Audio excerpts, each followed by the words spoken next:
Hello and welcome back to Education on Fire and the Ger Graus Gets Gritty series with Professor Dr. Ger Graus OBE.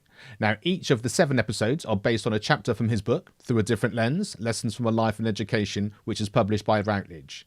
Now, details of how to get your copy are in the description, and we would love for you to get involved in this using the hashtag #EducationOnFire in your social media posts. Now, you can send your thoughts, comments and messages via my website at educationonfire.com or join me for a live show every Wednesday at 5 PM UK on YouTube. At the end of the series, Gail will be joining me for a live discussion with Q&A, and you can be part of that show by just signing up to the newsletter on the educationonfire.com homepage. Keep inspiring, and thank you so much for being part of these incredibly important conversations.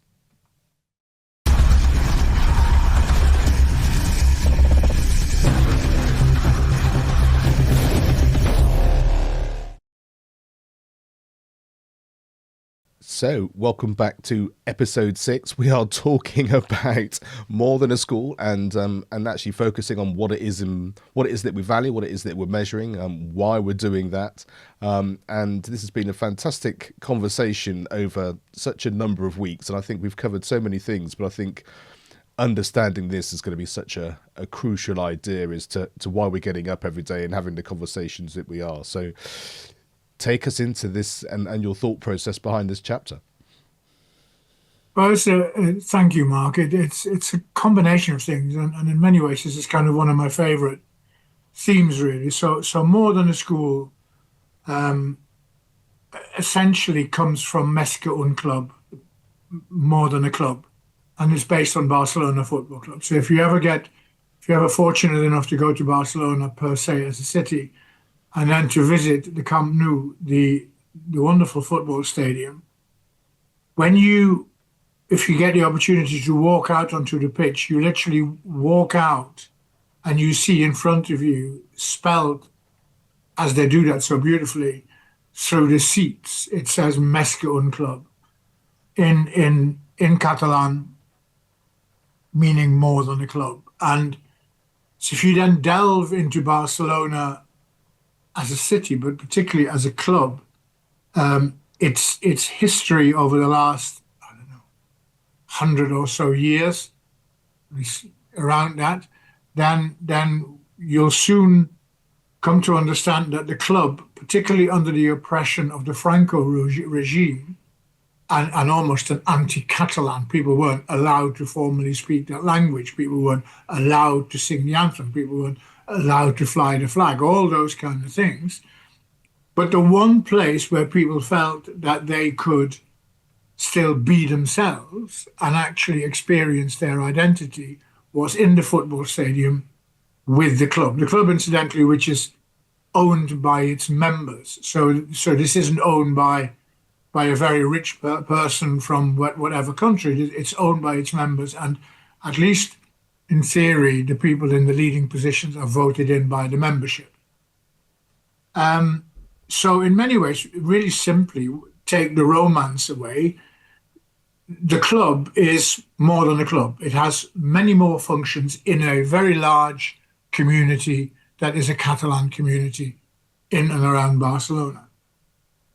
And it's always struck me that schools, particularly community schools that are at the heart of communities.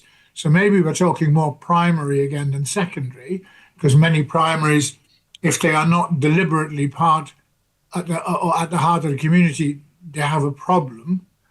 But in many cases, all of our schools are more than a school, because there is this unwritten thing, particularly in England, but other places in the world too, where the minute there is a problem that is societal and potentially involves families or children, the mantra becomes the school will deal with it. So invariably, schools end up doing things that are well beyond the original definition as a place where you go to learn. So think, and I'll use some very simplistic ones, but when knife crime becomes an issue, when drug abuse becomes an issue, the answer very quickly, from Parliament all the way upwards and downwards, becomes we need to do that in school. We never really ask, incidentally, whether we need to put a bit of extra resources in and whether the people who are currently in the school are professionally and personally equipped to deal with that. I have no idea why there would be. Right? There seems to be some assumption that when it suits people, teachers become like gods. They can do everything and they do it well and they solve all of our problems. So invariably already schools are more than a school. But I think we need to become better at it, and perhaps we need to become more deliberate at it. Because in the end, if we are going to be more than we are, if we're going to be better than we are, then in my book that becomes very quickly becomes a values issue. Well, why are we doing this? We tend to focus really quickly, and governments in particular tend to focus on when, where, how, who by. And the who by, in many cases, is actually already an assumption. They'll deal with that. Whereas if we want to do the more than a school bit properly, I think we need to begin with the values. Well, why are we doing this? And what is the impact? And how is that good for us? And how is it good for our children? How is it good for our families?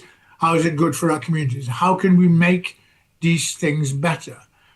And that in itself becomes a really, which is what I love about it, a really honest and simplistic, brilliantly simplistic way of looking at education and schooling. So you and I, Mark, we know that if you're hungry and you're cold and you haven't had a chance to have a change of clothing for a day or two and you haven't had a shower, you're not 100%, you're not top fit, are you? You wouldn't play in the first team, so to speak. Well, so actually what we then need to do is we need to make sure that we have had enough to eat, that we feel warm, that we feel quite happy, that we feel clean, that we've got, I don't know, got some deodorant on and a bottle of water next to us and whatever it is. And then we're ready to go. It's what every sports club does with its academies, for example. I think we have a lot to learn looking at how top sports clubs deal with their young talent. I incidentally also think that they have a lot to learn from schools, but that's the beauty of partnership, I think. So let's then begin to look at that more than a school, that we focus it on the child, and if you wish, on the status quo of the child in terms of learning and making the most of school and being ready for that. So there are schools, and I certainly know one or two locally here, so where the children are served breakfasts. Now, it's a really odd thing. The government in England has quite rightly now saying we're going to have breakfast clubs because they recognise that, particularly in disadvantaged areas, that many children come to school hungry and therefore are not ready to learn. So there is a beginning of a recognition. Now, I think with our schools, we need to now grab that agenda and not wait for the civil service, who are so far removed from the realities of our children, to yet again dictate to us what to do and why we do it and how we do it. But actually, I think we need to get hold of this and go, we will do it like this, we'll do it like this, we'll tell you this, and we'll make it work for our local communities. And then what we will do is, because we love being accountable, we'll measure the impact of all of this. So you don't need to chase us and you don't need to tell us that we don't like it, but please don't expect there to be an immediate correlation between the levels in mathematics and the number of bagels that a child eats. These are relatively long journeys that make perfect common sense, almost like the confidence journey, that brilliant bit of research that was done by Cambridge University, the confidence journey around Children's University, for example, which was not all children who go to Children's University become better mathematicians, but what does happen is many of the children who go to Children's University and out of school hours activities become more confident learners. More confident learners, by and large, and attain better grades. So that it's a bit like that. And the more than a school agenda is very similar. The food one, the looking after young people. But we need to start it by focusing on the child, not the child as master or Ms. Average, but the individual. And that's incredibly important. And then we will measure the impact that we have, and we will measure what our, I suppose, how would you term it? Educational and social entrepreneurship. Because that's what it is, because there is no one size fits all, because it'll be slightly different for a school in Sheffield than it will be for a school in Cornwall, for example. Not least because the geographical differences, urban versus rural. And I get very excited about this because what we can then do is we can actually also begin to measure for real, so that we stop comparing Macclesfield Town with Manchester City, but that we are actually looking at progress measures, for example, as opposed to absolute attainment. And there are other things. We're cleverer than that. We're better than that. But it needs to be driven by the school. And there is a brilliant bit of research that was done, again, by the University of Cambridge on the Children's University. They did produced a number of reports. And one of the reports that looked at both the Children's University as a movement, as an institution, and looked at its partner schools, came to some quite interesting conclusions. Now, when I read those to you, somewhere have in the back of your mind current, rather dull inspection frameworks and predictable ones, be that through the Office for Standards in Education in England, or KHDA in Dubai, or Estin in Wales, or wherever you might want to go. But let me just read the conclusions as they were found in this report. And essentially, the organizational evaluation concluded that the organizational impact of out-of-school hours learning in this particular case, the Children's University, was judged on 10 A's. So there was a clear impact on 10 A's. And I'll just read the A's. One was attendance. Children who participate in out-of-school hours activities voluntarily tend to attend better in school. You get the drift. The second A was attainment. They do better at school by and large because they're more motivated and more confident. The third one was achievement. Achievement being a much broader issue than the very narrow attainment. Attitudes were better. There was a sense of adventure. How cool is it that learners can improve their sense of adventure, curiosity, if you wish? I think that's incredibly important. Awards are important, as are rewards, not just at the end of the ride, the GCSE or whatever it is, certificate, or international GCSE certificate or IB, but much more in between. Project awards, a sense of agency that develops, aspiration, which becomes tangible, adaptability, which is so important, particularly in our so rapidly changing world, and advocacy is in evidence. And those 10 A's, to me, in a report, tell me much more about the institution than any inspection framework that I've seen. And actually, as an individual, be it a parent or a member of the community, or indeed a teacher or member of school staff, I can invent myself into those 10 A's. I feel that they're about me and about everybody. And I think the children can feel like that, and the parents can feel like this. So this approach of more than a school also gives us the option to see ourselves differently and see ourselves better. And those things are absolutely key. And I'll give you, if I may, one example of of a more than a school agenda. So when I was education director in Wythenshawe in South Manchester between 1999 and 2007, I was the director of two education action zones. There were statutory instruments, there were government statutory instruments. Essentially, they were put in place in the most challenging areas in England, starting with the first 25, and they were given control that was taken away from the local authority to a degree, and they became independent trusts. So they were there to innovate, to do things differently, because government had recognized that just more of the same and throwing money at more of the same wasn't the solution. So one of the things we did in Wythenshawe, there were significant issues with, I suppose, predictably, with attendance, with punctuality, with behavior, with engagement in general, with parental engagement, etc., etc. So with the head teachers and driven by the head teachers, we looked at what services are out there that are, if they were under the control of the schools or groups of schools, that would contribute to making the education and schooling of young people better.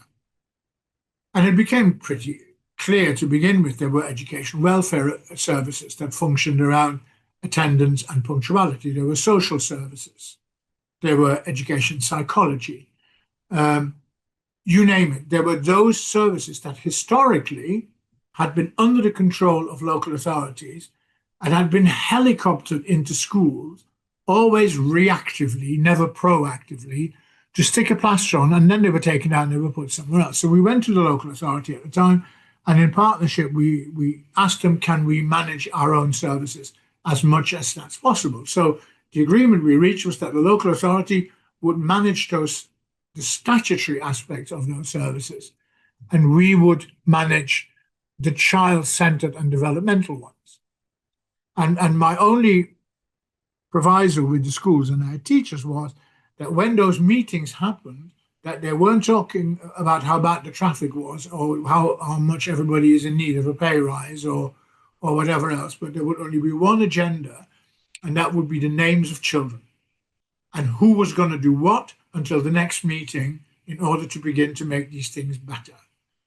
So the children became a little bit like a baton in a relay. You know, we wanted to win, but at the right time, you pass them on to the next one so that you keep moving fast. And surprise, surprise, within 6 months, education welfare, social services, and education psychology had caught up their caseload and were doing preventative work, which was unheard of. But because we were efficient, and the other thing we did was, so we had in a number of schools, ours was a very tight community, 29 schools.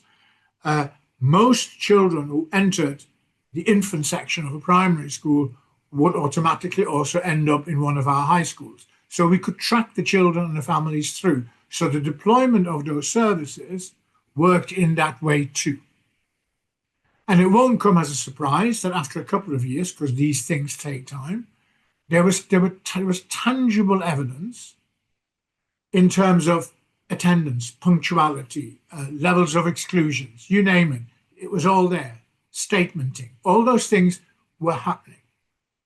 But all those things were also happening because we agreed with the 29 schools that if this was a new approach that was different, and it was an education action zone wide approach, that we needed to be accountable differently, not in the same way. So each school had its statutory targets, and each school to a degree had its local authority targets. But we also agreed that we would have collective targets. So the exclusion target, for example, became an agreement between 29 schools. And the agreement was, within our zones, we do not exclude children.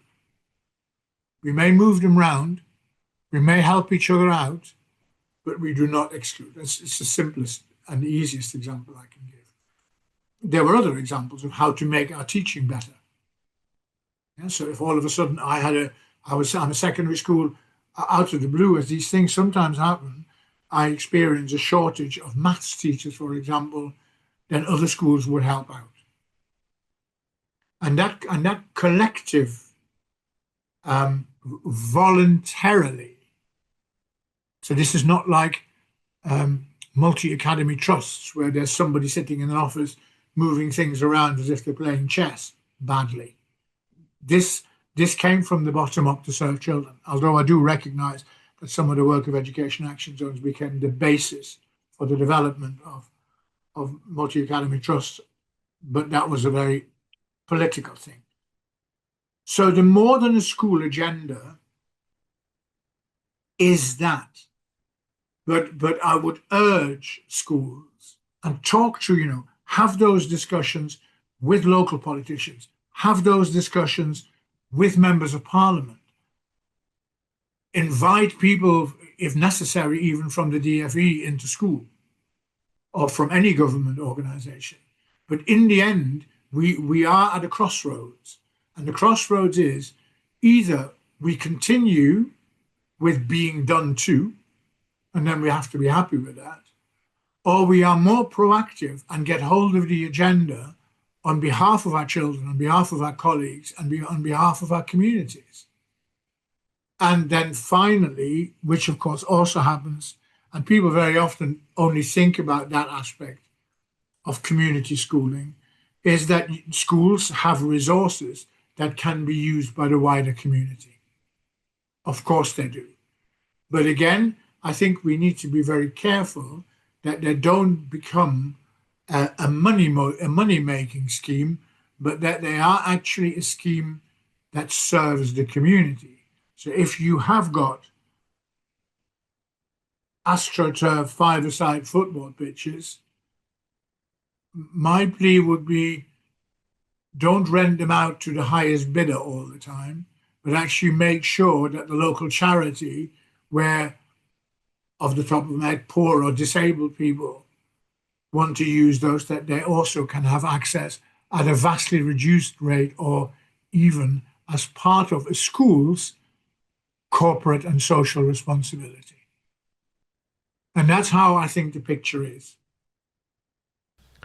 And I think that's interesting in terms of, we haven't really spoken about that too much, about the school's corporate responsibility going outwards as well as the community coming into the school. And like you say, there are resources there that are really key.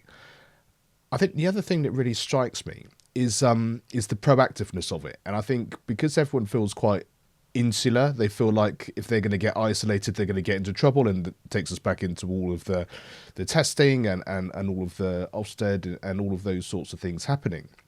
We need that collective idea that we're doing it as a larger community. And I think that's where, right back towards the beginning of these episodes, we talked about sort of the hashtag of education on fire. It's like, if you can do it under an umbrella, if you can do it in a way that we know there are thousands, millions of people doing this because we collectively believe that there's a better way. Yeah. There's a way that we can do it as a society, as a group of people that believe and understand that we're doing this for the right reasons.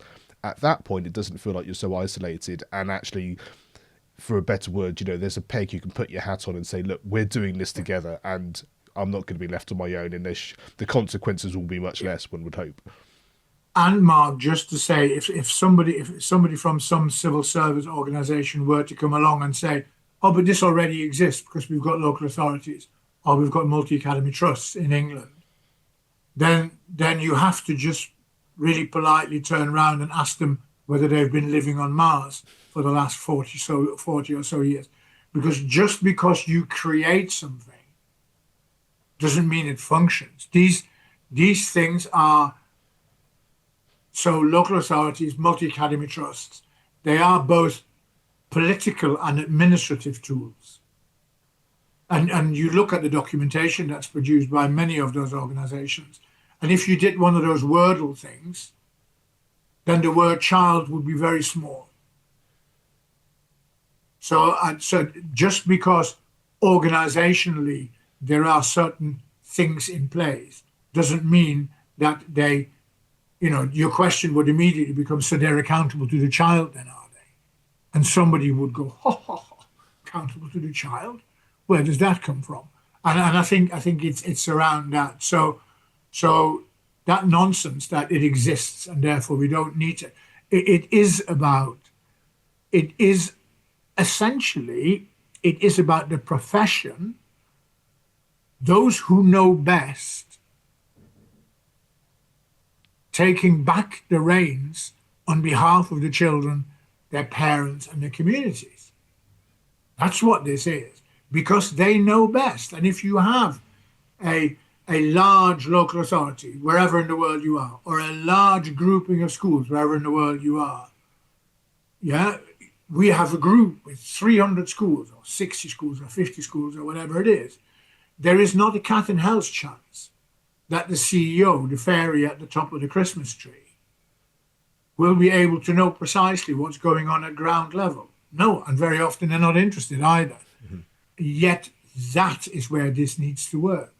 And that is why the true professionals need to get hold of this. And we need to provide them with the enthusiasm and the goodwill, and we don't need to provide them necessarily with the expertise, because that would be very patronizing. And I also believe, and I saw this working in Wythenshawe, that, we have this thing about when we have a problem, we always go and buy people in and spend a lot of money on consultants and whatever else. And sometimes maybe that's necessary.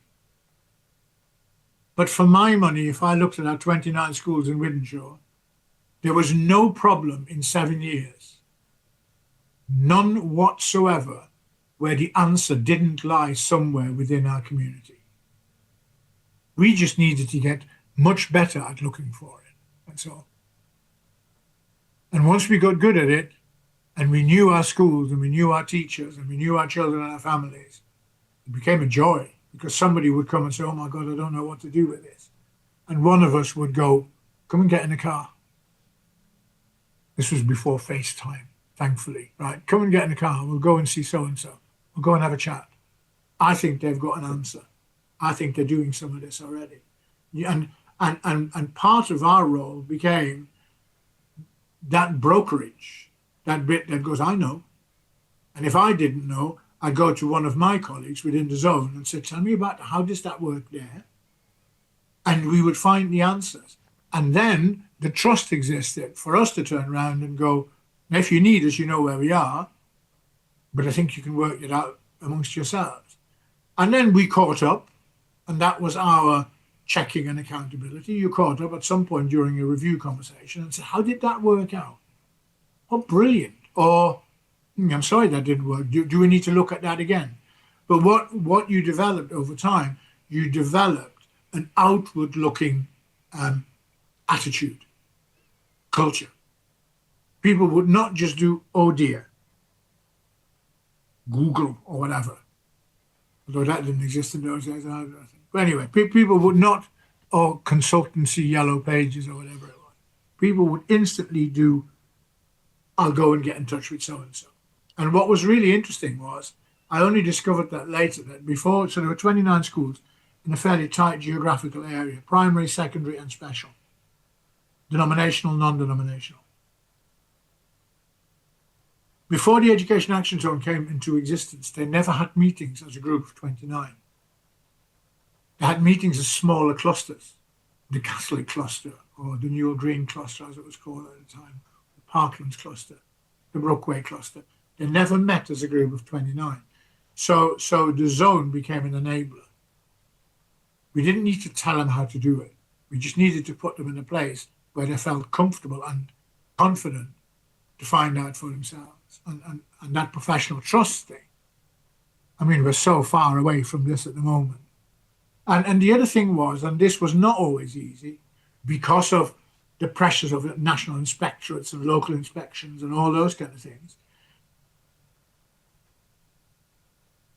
transparency and honesty people are nervous of, particularly if you work in what are known as challenging circumstances, because you are more likely not to hit your target if you work in challenging circumstances. So you're a bit more guarded, right, for somebody who's going to come and tell you off. And in the end, your job's on the line, particularly as a head teacher. We forget that, but it is. Because I've never seen a director of education in a local authority or a multi-academy trust CEO going, oh, that school failed its Ofsted inspection, the book stops here. All of a sudden, they find all sorts of places where the book stops, except at their door. It's weird, because when it comes to pay rises, all of a sudden they're back to the front of the queue. Yeah? There's kind of something not really honest about it, I think. And that transparency and so we did have conversations, particularly with our secondary colleagues, that were about off-rolling. Quite frankly, that were about cheating. Yeah, and we know and cheating, especially around youngsters who were difficult, youngsters who had special needs. Yeah, because actually, deep down, statistically, it's a bit of a risk to have too many of those on your books, because the inspector is going to come and slap you on the wrist. So we had those conversations. And I think, was it perfect? Of course it wasn't. But I think we got pretty close to being very good. Whereas now I see these, you get the annual reports. Such and such a school in London, school, such and such percentage free school meals, sends 40% of its A-level candidates to Oxbridge. That's just not true. The figures are massaged because the percentage of free school meals are based on 11 to 16. Then they become incredibly selective and they take from across London. And then, quite frankly, it's not ever so hard to then get a large number of those youngsters in Oxbridge. I live in Sheffield. If I had the top 5% of youngsters from Sheffield coming for 2 years to my school at the end of their schooling career, that's a fair chance I'd get a number of them into Oxbridge, if that is the Holy Grail. So I think that we got pretty good at honesty. I think the current climate worldwide, from the PISA league tables to whatever league tables you want to look at, actually encourages people to be dishonest, to not be collaborative, and to act not in the interest of the child. And we need to turn that around. And we can do two things, as I said earlier. We can wait for somebody to turn it around for us, or we can, sometimes a little cheekily and naughtily, we can begin to turn it around ourselves. A little naughty is quite good. There you are, the epitome of Ger Graus Gets Gritty there in a nutshell. And I just wanted to sort of coin a phrase from Richard Osman, and on his podcast, The Rest Is Entertainment, they talk about having a sidebar, him and Marina, and it just struck me there that he talked on a podcast once about counselling and actually going to see someone, and what I loved about it was the fact that people go and get expert advice and expert support. And it might be for a myriad of reasons. Everyone's different. Everyone has their own personal circumstances, their own personal experiences. And he explained about how he thought it was supposed to work, being given the answers, all of that kind of thing. And the thing that just struck me, which I loved at the end of this particular conversation that you had, was the fact that the response was, and how's that working for you? And of course, the answer is that sooner or later, you have to take responsibility, or you have to understand what you're doing to... Is it working out as you'd like it to? And if the answer is no, then you have to do something different. And I think as you were speaking, that's exactly what came to mind here. If you have someone in an authority that comes and says, why isn't this working? Or we've got a system in place that you have to abide to, the same thing applies. How is that working? And I think we all know within this particular world that it's not working. There are children just not being supported. There are people working in circumstances which just aren't conducive to helping children and actually have a system that's going to be proactive and supportive and protective of our children moving forward. So how is it working? Well, it's not. So like you said, let's do it differently in whichever way that we can. Point out the fact that it's not working and actually demonstrate, as you so sort of beautifully put, how that can look by actually doing it and actually saying, look, for us, it works like this, and here's the reasons why, and here's the evidence, and all those things you said, because it's important to us, and we can actually affect the children that we're looking after today, because they don't care what's going to happen in 5 years' time. Their primary education will have been and gone, or they would have been through, done their exams in secondary and will be in the workforce, or whatever they're going to be doing afterwards. So it has to happen now, because we're responsible for the people and children in the here and now, and for the people that work in education in the here and now as well. Yeah, and I think, and then you have to follow that through. I mean, of course, I mean, we were fortunate and our schools were fortunate in Wythenshawe in the sense that we were set up as a separate organization. We were funded, we were well funded, and we could do work with, for, on behalf of, through whatever our schools. And one of the things that we were very clear about was that if we do things differently, we need to apply our measures differently. So I'll give you a very simple example. So one of the things that we knew from our baseline work was that at the point of entry into the schooling system, our youngsters were well behind the national average, whatever that phrase means, but they were well behind it by all tests and other assessments. So we got talking at the time to, God blimey, Mike Treadaway and Mike Fisher, who had set up the Fisher Family Trust, which was essentially an individual pupil level database. And we created in Wythenshawe, with their support, an individual pupil level database. So what came out of it was this. Our entrance point, so if this is the national entrance point, this was our entrance point, okay? So what you then expect as the years go by, you expect the national average to progress at a certain rate, and you might expect, and the expectation was, nationally by government, that this line would overtake or at least match the others. And we were not quite sure. That's ambitious, and it's an ambition we have, but not quite sure how fair that is. But let's see where we go. So one of the things we began to do was progress measurement. Really sophisticated for its time, very sophisticated. Even Her Majesty's Inspectorate during the Ofsted inspection of the Education Action Zones looked at it and commented on it. And what effectively began to happen was that whilst our schools, in crude terms, after 5, 6, 7 years, were not yet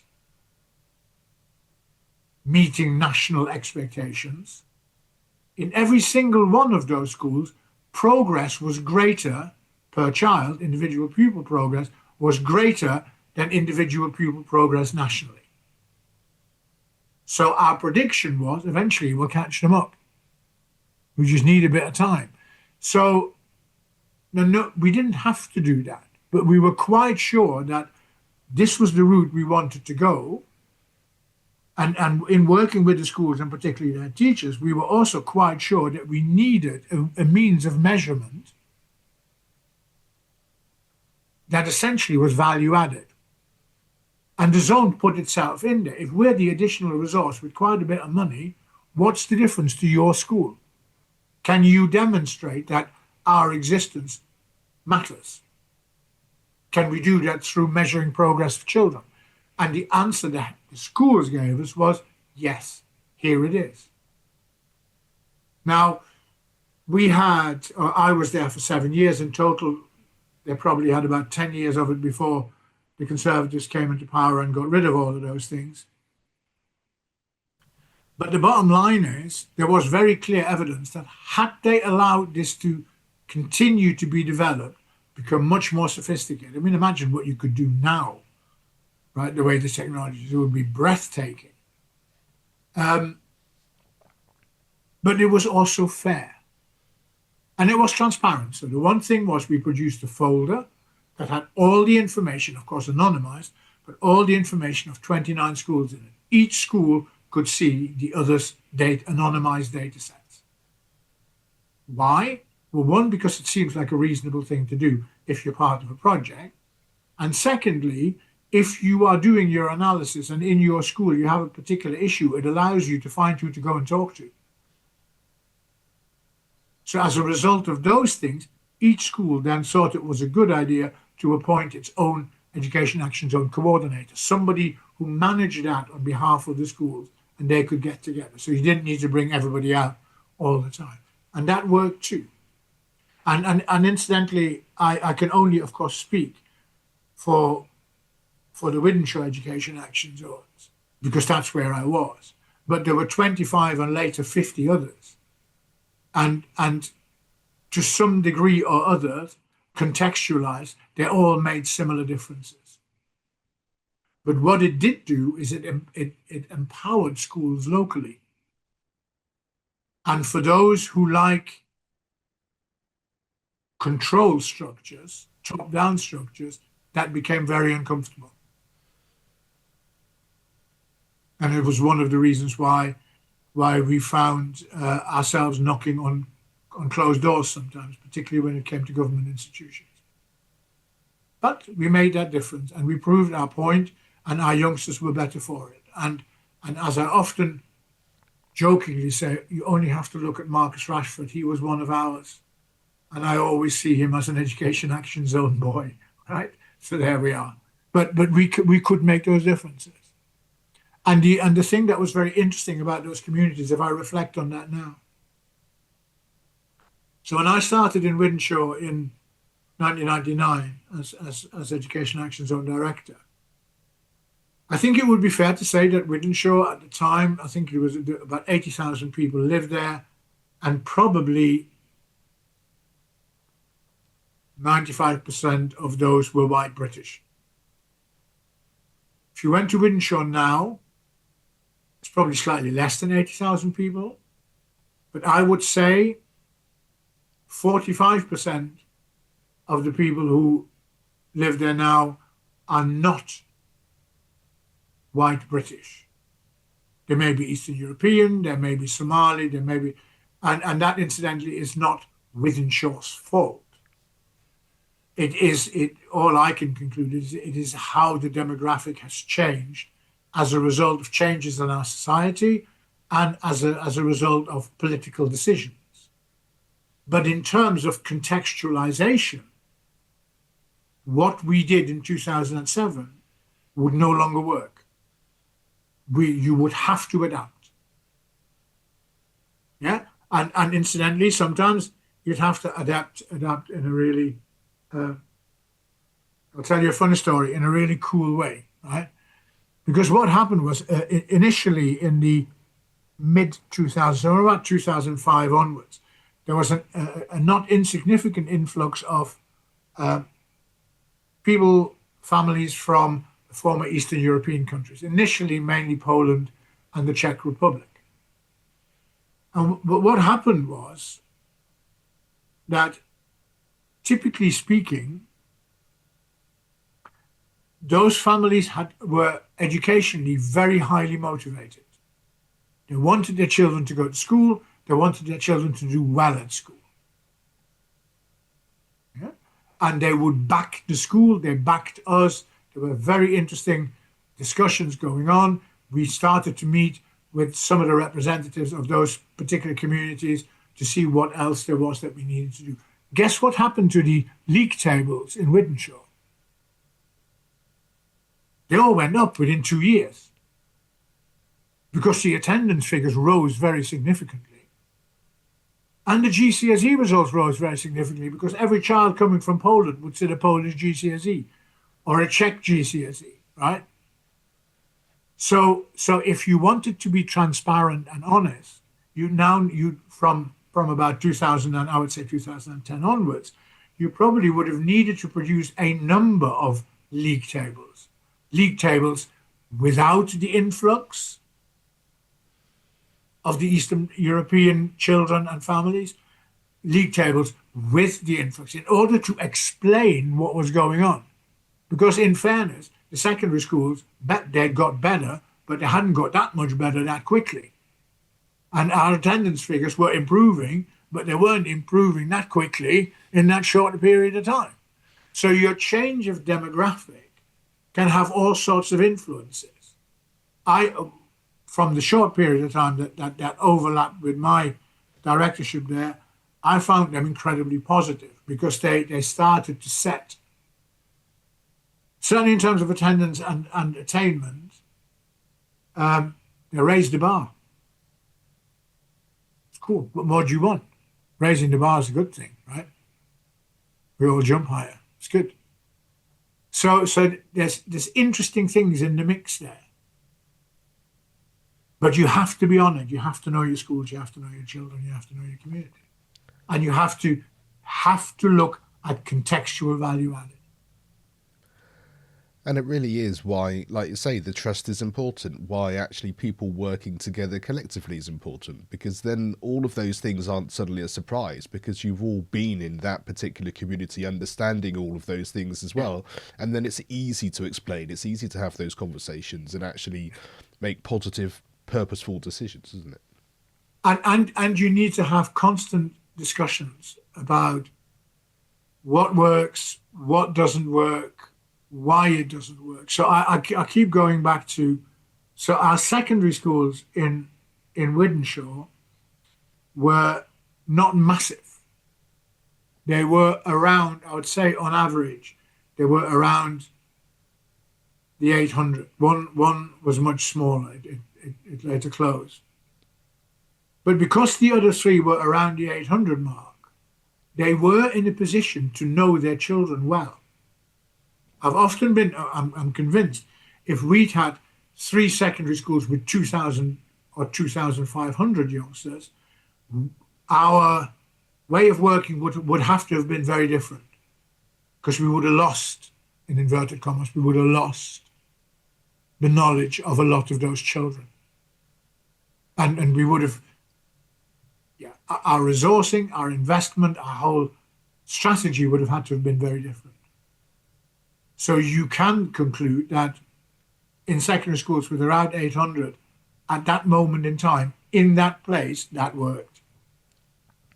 And do you think really, I think that's the exciting thing about all of this, is the fact that when you need to make a change, when it needs to be different, we have the people in place that can do that. So like you say, it would look different because the schools were bigger. You know, our teachers weren't trained to do a school when there's a pandemic going on, but literally overnight managed to change the way everything happened and did what they needed to do. And so you can't predict what's going to happen next year or even tomorrow sometimes. So actually say, going back to that trust element of kind of, why are we doing this? Who are we doing it for? What's the reasons for all of this and how are we putting this together? And now go away and do it for the best that you can within the setup that you have. We know that's possible in the most incredible circumstances. So just imagine what could happen on a daily basis just based on the small little tweaks and understanding of what's possible then. The magic, obviously worldwide there are post-COVID analysis and reviews and navel gazing and critiques, and there's all that stuff going on, not just educationally, but in general, as we know in the UK, for example, where there is a kind of a parliamentary or a public inquiry, isn't it? But we haven't, it's trust and respect. I mean, we could really do as a society with being a little bit more respectful of the almost Hogwarts-esque magic that happened in our schools at that time. These people who literally pulled the magic out of their sleeves and did things that were quite unheard of. And in typical 2025, 2026 fashion, we look at the negative. We're very good at looking at the negative. But I urge people to just make themselves a coffee or a cup of tea and just sit down for 5 or 10 minutes and actually make some notes about the magic. It was amazing. And in a sense, I regret that we haven't taken enough of that magic and in a sense put it in a jar and carried it with us into the future. Right? That's so if there is for me a shortcoming professionally that came out of COVID, it was that we haven't harnessed the brilliance as much as we should have done, with the benefit of hindsight. And why do you think that was? I know there was that pressure to get back to normal and do it as it was and imagine it didn't quite happen. But it did seem to me a watershed moment of we could keep going down this way because we've seen the positives. We also understand the negatives. And this new way of being could have been just so incredible. But there was no kind of real will for that to be the case. No, I think governments worldwide didn't want it because it was disruptive and it would have allowed disruptors to become important. firstly. I think secondly, there wasn't you keep coming back to this trust thing. Yeah, and I remember politicians here of initially, of course, because they were in government of the conservative persuasion, but I didn't hear any loud noises from anywhere else either. People instantly were saying, "Oh, this working from home bit, and we can't trust you," and they're all watching cricket. And I mean, I don't know whether those politicians were judging everybody else by their own pretty low standards, but probably, right? So all of that was going. So I think there was, from on high, there wasn't the will to make it happen. I think there was a fear of it happening. Oh my goodness, the masses are taking control. The professionals. Remember, we'd had a Secretary of State for Education in Mr. Gove in England, who basically came out with his statement that he didn't want any more experts, which is a terrifying statement. And I'm very glad that Mr. Gove never became Secretary of Education for Health, for example, because it would have been a serious disaster to turn around in an operating theatre and send the surgeons home because he didn't want any more experts. I just don't get that mentality. But I think there's a lack of trust, there was a fear.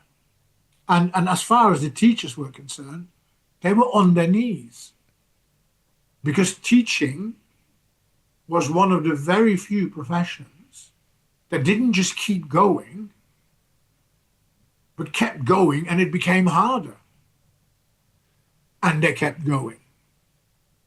And it was quite right, incidentally, that people would stand outside for what that was worth. I had my doubts about it, but I understand the sentiment. That people on a Thursday or whatever it was would stand outside and clap the NHS. I think they should have given them a few quid. There might have been slightly more, send them flowers, everybody, or whatever. It might have been better than keeping your hands warm. But I always regretted that nobody actually, either virtually or metaphorically or in the real world, gave a round of applause to our teachers and our educators. Because my God, were they amazing or what? And I, as a father of a child, my youngest one was in year 9, pretty key kind of years, aren't they, when you're 14, and some big decision years coming up. Stupendous. And people go, "Oh, well, she got good grades then at the end of it." It wasn't about the grades. It was about something much longer term. It was about the nearly 21-year-old woman she now is, and who she has become, and what she is doing at the moment. You know, this girl, this 14-year-old girl who is now studying Spanish and Italian at Oxford University, about to go on a year abroad. Never mind the grades. There were bigger fish to fry. And her school fried them with her. Brilliant. Quite brilliant. So if we're going to sum up our sort of last hour, it seems to be, like you said, the trust is important. The essence of, we know that the people really are more than a score. And it's a sense of, how do we want that to look going forward, and what are we going to do about it, I think, to make that assessment? I think there's a couple, it functions on a number of levels. I mean, my big call out would be is respect your teachers. And the call out to the teachers is, are you ready to be respected? Because when people start doing it, then we have to live up to it, don't we? I'm sure we can, but I think it's an interesting thought. So to everybody, respect the teachers. My call to government and those in charge, in whatever organizational structure you are, would be trust your teachers as well as respect them. And then we need to begin to think about, what does that actually mean? Because it's easy to say, isn't it? So I'm the parent, my child comes home and moans about something that's gone on in school. Perhaps as the parent, I need to change the way that I engage. And instead of instantly knocking on a head teacher's door, or even worse, threatening, I'll ring Ofsted, to actually have, because some parents have experienced this, or they keep telling me that they've experienced this during COVID when they were teaching their children at home. They were all saying how hard it was at the time. So they've got memory issues. Engage. Teachers are there for you. They stand behind your child. They want your child to do well. And you know what? They're the professionals and you're not. Yeah? And let's just do a little bit of navel gazing on that front. But if it comes to it, I would, in most cases, you've got to be careful with generalizations, of course, but I would, in most cases, stand with our teachers as opposed to stand with our parents when it comes to the schooling and education of our children. Parents do not know best.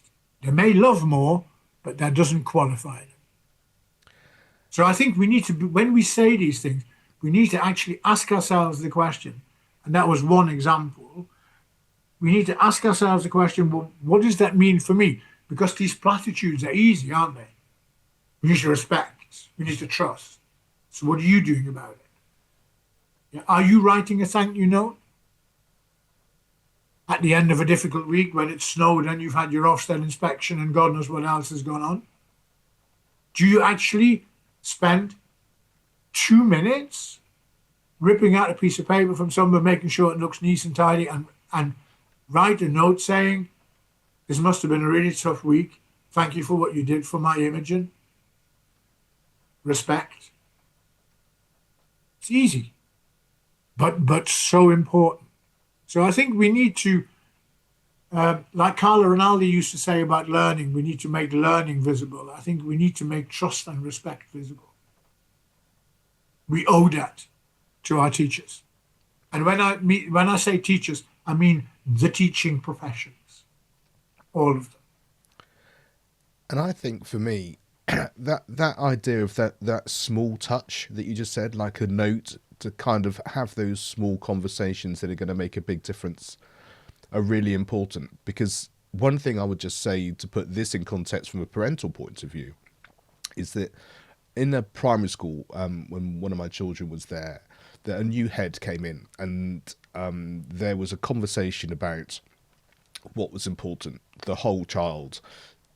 The bigger picture wasn't just about testing. And then not long after that, my child came home and said, oh, we weren't able to do PE today because we hadn't done well enough in our tests and we've got our SATs coming up. So they cancelled our PE, so we had to do this. And I, as a parent, went in and said, but you've just literally told me. I was called into the school because they wanted to actually talk to me when the new head came, and I said, you gave me all this, and this is the response that I've just seen from that. And I think, had there been more cohesion and general small conversations about that, it would have been my reaction might have been different, and my conversation might have been different, because it would have been on a more community-led basis, as opposed to, this is what we're going to do, and then my immediate understanding of what had happened was completely different. And so I think, like you say, a combination of those small things and that ongoing dialogue and that sense of what are we collectively doing it makes a difference and changes those perspectives. And also, humility and honesty are good things, aren't they? The conversation that I think every head would have, I would like to think would have with the parents, would be along those lines as you first portrayed. And then also say, and by the way, there will be times around test times when sometimes we just need to have them in for a bit more because we want them to do well in tests. You're not going to go, oh, no, I want them to have PE come hell or high water. But it is, tell it as it is, but take people with you. That's the role of the profession. The role of the parent is to be taken with the school for the benefit of the child. I think this thing where parents really think that they know best, I think is just ludicrous. And I would want to give more powers to head teachers and actually turn around at some point and say, well, if you dislike our school so much, I mean, you signed up to all the values when you joined, and if you now dislike it so much, we haven't changed, but clearly you have. Let me give you the addresses of all the other schools in the area. And then, to quote Corporal Jones, then all of a sudden, Mark, they don't like it up. Right? And so I think there are issues around that level as well, because I think there are issues that's disrespectful.